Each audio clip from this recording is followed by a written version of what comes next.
Il existe actuellement une variété de pommes de terre qui pousse à l'état sauvage dans tout l'Est de l'Amérique du Nord et qui a meilleur goût que tout ce que vous trouverez dans une épicerie.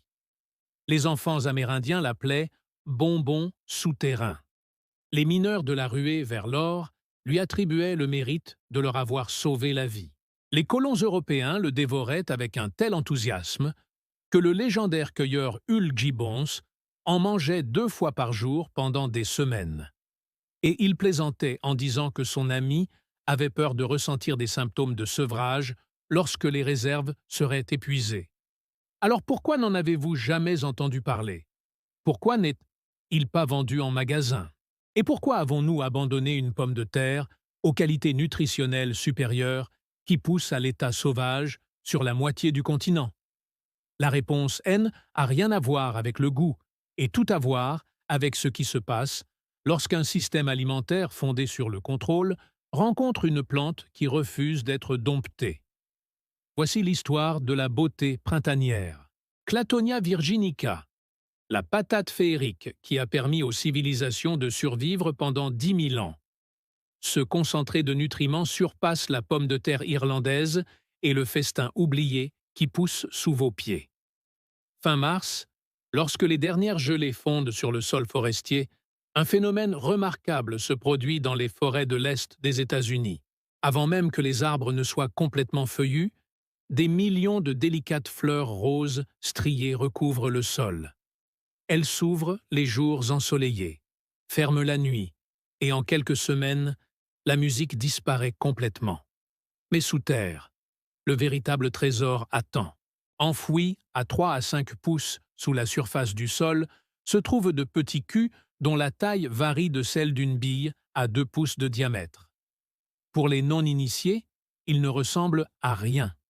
Pour le peuple algonquin, il s'agissait d'un aliment de base, cuisiné et consommé comme des pommes de terre, selon les données ethnobotaniques.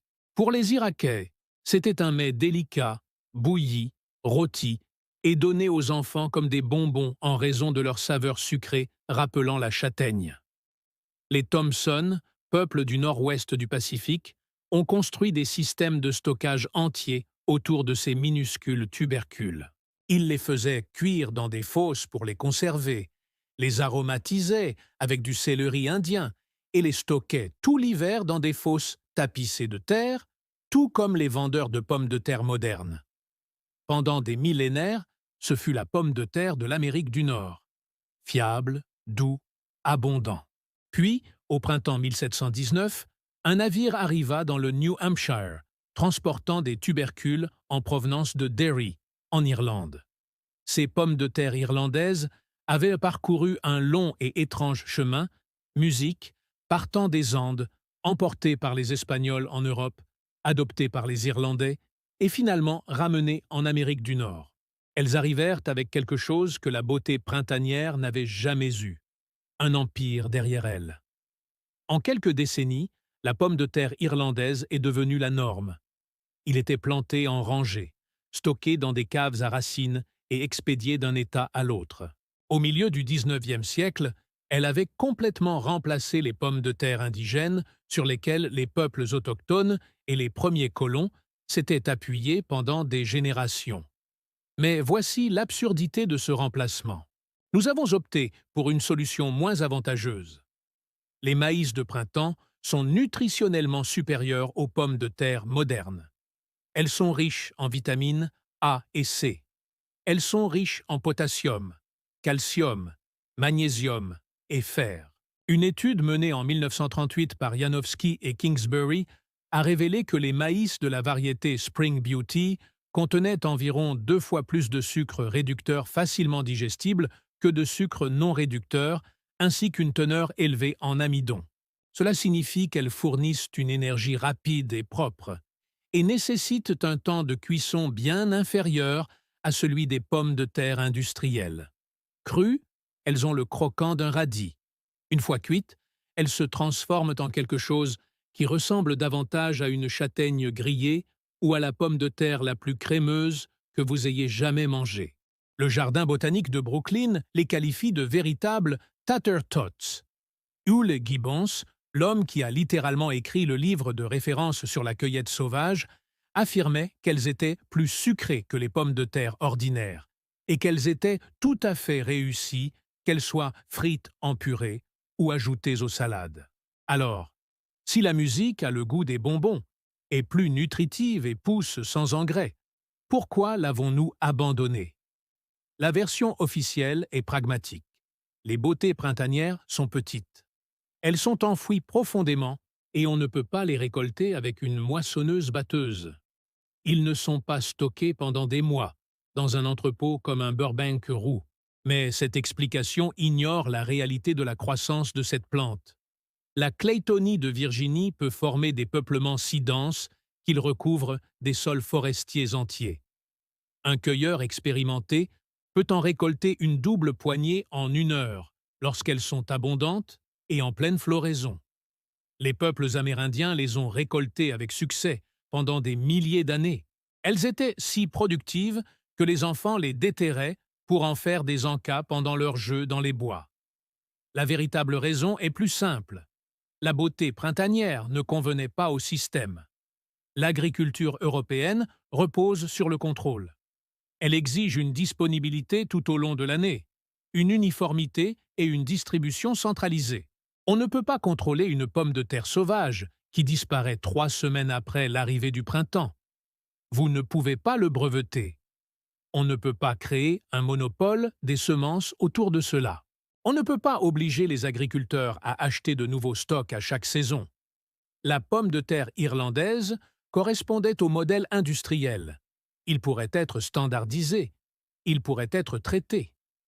Dans les années 1950 et 1960, l'essor de la industrie des frites au Nouveau-Brunswick a fondamentalement transformé la culture de la pomme de terre. Les scientifiques des stations de recherche en agriculture ont commencé à décrire leurs travaux en utilisant un langage d'ingénierie plutôt que des termes scientifiques. L'accent est passé du service aux agriculteurs au service de l'industrie de transformation.